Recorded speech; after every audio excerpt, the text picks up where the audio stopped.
Okay, let's kick things off with a pretty radical idea, one that flips the whole problem on its head. We've all heard the story, right? Our attention spans are shrinking, we're just more distractible now. But what if that's completely wrong? What if your attention isn't failing you at all? What if it's being actively, and you better believe, profitably harvested? All right, let's dive into part one. We're gonna deconstruct this whole idea of distraction and really see what's going on behind the scenes. That feeling, when you just can't seem to focus, it's not a personal failure. It's not your fault. It's actually the result of a very deliberate training process. See, these platforms, they don't want your deep, sustained focus. No way. They want your attention chopped up into these tiny, profitable little bits. Every single glance, every refresh, every scroll, that's a small win for the system. Here's the bottom line, and this is so important. If you can't concentrate, you have to stop blaming yourself. This has nothing to do with willpower. It's the totally predictable result of a super sophisticated conditioning system. And just getting that, just understanding it, that's the first real step to taking back control. Okay, so how does this conditioning actually work? Let's get into the next part and break down the engine that powers all of this, the compulsive feedback loop. So this is the three-step cycle that gets us hooked. It all starts with the action, right? The scroll, the refresh, the check. But what's really driving it? It's not really a desire for information. It's a craving to resolve uncertainty. Is there a new email, a new like, a new message? And then bam, we check, and we get that little release, that tiny reward signal in the brain. It closes the loop, and you guessed it, makes us want to do it all over again. And the secret sauce that makes this loop so powerful? It's something called variable rewards. It's basically a slot machine for your brain. You pull the lever because you might win. It's that maybe that's so addictive. Every single notification on your phone, that's a pull of the lever. It could be nothing, or it could be something amazing. And it's that not knowing, that unpredictability, that trains your brain to anticipate, to crave, and to keep on checking. So this really reframes the whole experience, doesn't it? That urge to grab your phone. It's not curiosity. It's actually your brain looking for relief from a kind of low-grade, manufactured anxiety. The loop creates this tiny bit of tension, that uncertainty we talked about, and then it trains you to think the only way to get rid of it is to check your phone. And here's the real kicker, the long-term cost. When your brain is running this loop over and over and over, it physically recalibrates. Your whole baseline for what feels normal actually changes. Constant stimulation becomes the default setting, and those quiet moments, stillness, they start to feel wrong, unproductive, boring. The system has literally rewired your nervous system. Okay, so that's the problem and the engine behind it.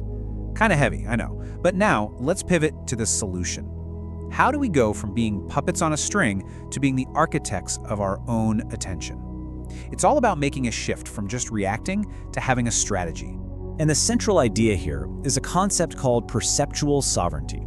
Now, this isn't about digital minimalism, it's not about throwing your phone in a river. No, it's something way more powerful.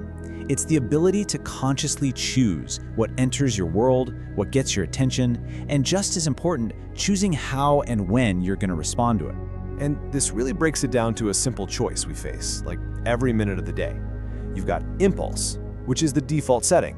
A notification buzzes, you respond. Boom, the system wins.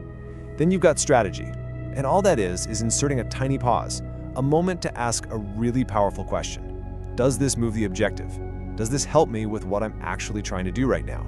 And that leads us to maybe the single most important word in this entire thing: chosen. Think about it. Most of our digital behavior isn't really chosen, is it? It's automatic. It's a conditioned habit. The path to getting your focus back, to perceptual sovereignty, is paved with conscious, deliberate choices. So, okay, how do we actually do this?